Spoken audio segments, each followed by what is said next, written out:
le meilleur logiciel de montage vidéo pour Mac. Aujourd'hui, on va assister à la confrontation de Final Cut Pro versus Adobe Premiere. Je vais donc comparer deux des logiciels de montage vidéo les plus populaires du marché utilisables sur Mac. Les deux ont leurs avantages et leurs inconvénients, mais lequel est le meilleur pour vous? Restez à l'écoute pour le découvrir.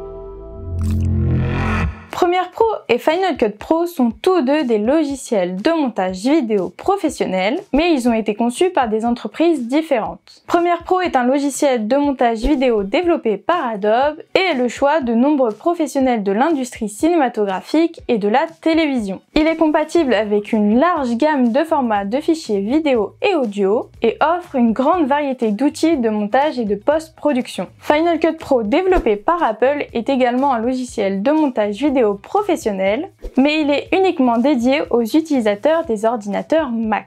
Il est connu pour être intuitif et facile à utiliser, ce qui en fait un choix populaire pour les débutants et les utilisateurs occasionnels. Ces deux logiciels ne se différencient pas uniquement par leur constructeur, mais par bien d'autres choses. C'est ce qu'on va voir en détail tout de suite et ce qui vous permettra d'éclaircir vos doutes sur la question que beaucoup d'entre vous se posent: quel logiciel choisir? Pour commencer, l'interface des deux logiciels semble très similaire d'apparence, mais il y a quand même pas mal de choses qui diffèrent lorsque l'on regarde d'un peu plus près. Premiere Pro et Final Cut Pro ont tous deux une présentation sombre, ce qui accentue le côté professionnel et facilite le travail. Les rushs et tous les autres éléments sur la timeline sont facilement visibles. Ils offrent également une large gamme d'outils de montage, mais leurs présentations sont différentes. Final Cut Pro utilise une barre latérale pour accéder aux outils de montage, tandis que Premiere Pro les intègre directement dans la barre d'outils principale. Enfin, si vous n'êtes pas très à l'aise avec la disposition des fenêtres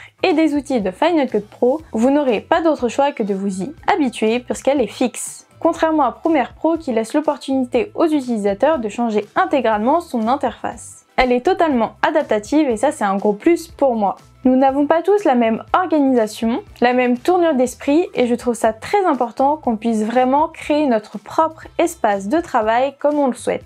C'est un petit peu comme si vous écriviez avec le stylo plume de quelqu'un d'autre, vous aurez bien du mal à écrire avec. Malgré tout, si vous débutez le montage vidéo, vous n'êtes pas encore habitué à une interface. Il n'y a donc pas de raison que vous ne vous familiarisez pas avec celle d'un des deux logiciels. Ensuite, Final Cut Pro et Premiere Pro n'utilisent pas le même vocabulaire sur l'interface. Comme vous pouvez le voir à l'écran, je vous ai préparé un petit tableau pour que vous compreniez plus facilement à quoi correspond chaque terme en fonction du logiciel. Sur Final Cut Pro, une bibliothèque correspond à une sorte de super projet de Premiere Pro. Elle centralise vos événements et vos projets dans un seul et même endroit. On va voir tout de suite à quoi cela correspond. Un événement équivaut à un projet dans Premiere Pro et un projet sur Final Cut Pro correspond à une séquence dans Premiere Pro. Tout ça est un petit peu compliqué, mais j'espère que mon tableau vous aidera. Enfin, Final Cut Pro parle de collection de mots-clés, ce qui équivaut au chutier de Premiere Pro. Personnellement, je trouve les termes de Premiere Pro plus faciles à comprendre et à retenir, mais comme j'ai commencé le montage avec Premiere Pro, je pense qu'encore une fois, ce n'est qu'une question d'habitude, même si visiblement, de ce que j'ai pu entendre autour de moi, on revient souvent au fait qu'il est un peu plus difficile de s'y retrouver dans Final Cut Pro par rapport à tous ces dossiers, etc.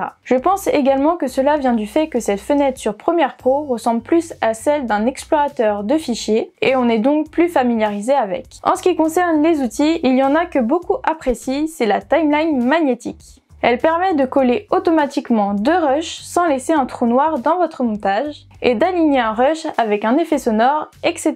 Cela peut vous faire gagner un temps fou, surtout si vous n'avez pas encore pris l'habitude d'utiliser les raccourcis clavier ou que vous ne les connaissez pas encore. À ce niveau-là, Premiere Pro, lui, emploie une timeline traditionnelle et peut donc sembler vraiment plus compliqué sans les raccourcis clavier. Mais en soi, ce sont juste deux façons de faire différentes et rassurez-vous, vous vous habituerez très vite aux deux.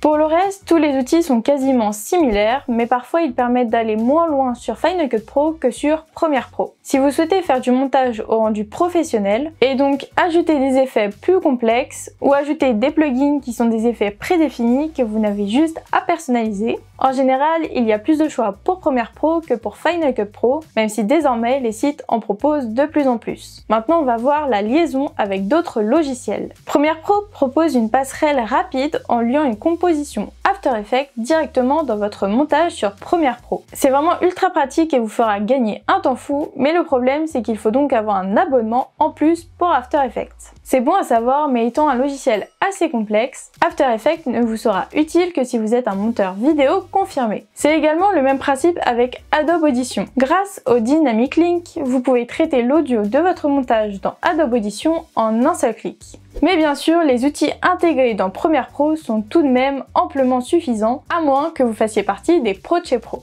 Apple, quant à lui, réunit tous ces outils dans un seul et même logiciel, hormis Motion, qui est le petit frère d'After Effects, et Compressor, qui s'intègre à Final Cut Pro, et Motion pour gagner en puissance et souplesse lors de vos conversions vidéo. Ces deux logiciels à ajouter sont au prix de 59,99 € chacun pour une utilisation illimitée. En ce qui concerne la différence de stabilité des deux logiciels, eh bien ça vient surtout du fait que Final Cut Pro a été conçu par Apple. Il est donc forcément optimisé pour les Mac. Il y aurait donc moins de bugs et il serait plus rapide. Mais ce facteur dépend aussi de votre ordinateur. Si vous avez un Mac vieux comme le monde, et bien que vous montiez vos vidéos sur Final Cut Pro ou Premiere Pro, vous ne verrez pas de différence entre les deux. Ils seront sûrement assez lents. Mais si vous avez un Mac plutôt récent, la différence peut se voir. On peut remarquer également que suite à ça, ce logiciel consomme moins de batterie. Ça peut être assez pratique si vous montez de temps en temps vos vidéos à l'extérieur, dans le train ou dans des espaces où il n'y a pas trop d'accès à des prises. Mais malgré tout, je travaille quotidiennement avec Premiere Pro sur Mac et c'est très rare qu'il plante. Peut-être que cela vient du fait que j'ai un MacBook Pro ne datant pas trop. Un gros avantage que Final Cut Pro possède, c'est qu'il fait tous ses rendus en arrière-plan, contrairement à Premiere Pro. Le rendu permet de prévisualiser les effets, etc. appliqués sur votre montage et permet une lecture fluide par la suite. C'est super parce qu'ici, du coup, ça vous permet d'avoir quasi constamment une lecture fluide, là où ce n'est pas vraiment le cas avec Premiere Pro si vous avez utilisé des éléments graphiques lourds, etc.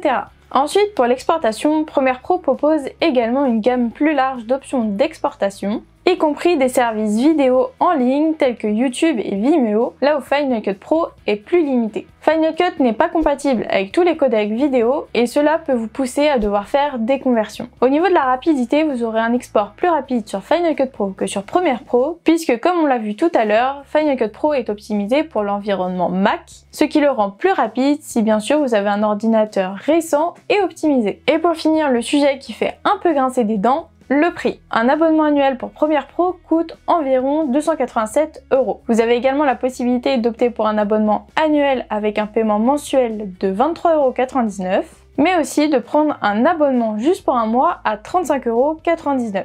Chez Apple, il fonctionne autrement. Il propose un tarif pour un achat unique pour utiliser Final Cut Pro en illimité. Il coûte 349,99 €. Il est donc plus rentable. Maintenant, je vais vous faire un petit résumé avec les avantages et les inconvénients de chacun des logiciels. Commençons par Premiere Pro. Son interface est intuitive et conçue de manière à faciliter la navigation et l'accès aux fonctionnalités les plus utilisées. Et surtout, le gros plus, c'est que vous pouvez personnaliser l'espace de travail pour qu'il convienne à vos besoins. Ensuite, la possibilité de travailler rapidement et en complément avec d'autres logiciels de la suite Adobe, ce qui vous permettra d'aller plus loin dans certains domaines du montage vidéo. Mais un de ses plus gros inconvénients, soyons honnêtes, c'est son prix. Pour seulement Premiere Pro, cela vous coûtera au minimum 23,99 € par mois. Et si vous choisissez de prendre des abonnements en plus pour d'autres logiciels comme After Effects, etc., cela peut monter jusqu'à 60 € par mois pour avoir accès à toutes les applications d'Adobe du Creative Cloud. Si vous optez pour Premiere Pro, n'hésitez pas à aller voir notre tuto qui vous expliquera les bases du montage vidéo sur Premiere Pro, le lien s'affiche juste ici. Passons maintenant à Final Cut Pro. Son premier avantage, c'est qu'il est exclusivement programmé pour fonctionner sous macOS, ce qui vous permet d'avoir des performances maximales et donc plus de stabilité. Le deuxième avantage, c'est qu'il possède quasiment tous les outils nécessaires à l'édition vidéo en un seul et même logiciel. C'est l'idéal si vous êtes débutant et que vous ne souhaitez pas faire du montage ultra poussé. Le troisième avantage, c'est qu'une fois que vous avez acheté Final Cut Pro, il est à vous en illimité et donc à vie. C'est un investissement sur le moment, mais une fois fait, et si vous en avez une grande utilité, il sera largement amorti. Pour les inconvénients, vous ne pouvez pas adapter Final Cut Pro à vous, c'est donc à vous de vous plier à son interface. Et ça peut rendre votre apprentissage du logiciel un peu plus compliqué si vous vous perdez un peu à travers tous les outils et fenêtres. Final Cut Pro n'est pas compatible avec tous les codecs vidéo et peut donc vous faire perdre du temps et de l'argent si vous devez passer par la conversion. Il est donc difficile de vous dire quel est le meilleur logiciel de montage vidéo pour Mac, puisqu'ils ont chacun des avantages et des inconvénients. Mais ils ne sont pas les mêmes pour tout le monde puisque nous n'avons pas tous la même utilisation. Je vous conseille de télécharger les versions d'essai gratuites des deux logiciels et de faire vos propres tests. Pourquoi pas même vous faire un petit tableau avec les plus et les moins de chacun et de vous faire votre propre avis dessus. La version de Premiere Pro dure 7 jours et pour Final Cut Pro 90 jours. Cela vous laissera donc le temps de tester suffisamment de choses sur chacun des logiciels. Laissez-moi un pouce bleu si vous avez appris quelque chose, un petit commentaire ça fait toujours plaisir, abonnez-vous en activant la petite cloche si ce n'est pas encore fait et à bientôt, ciao!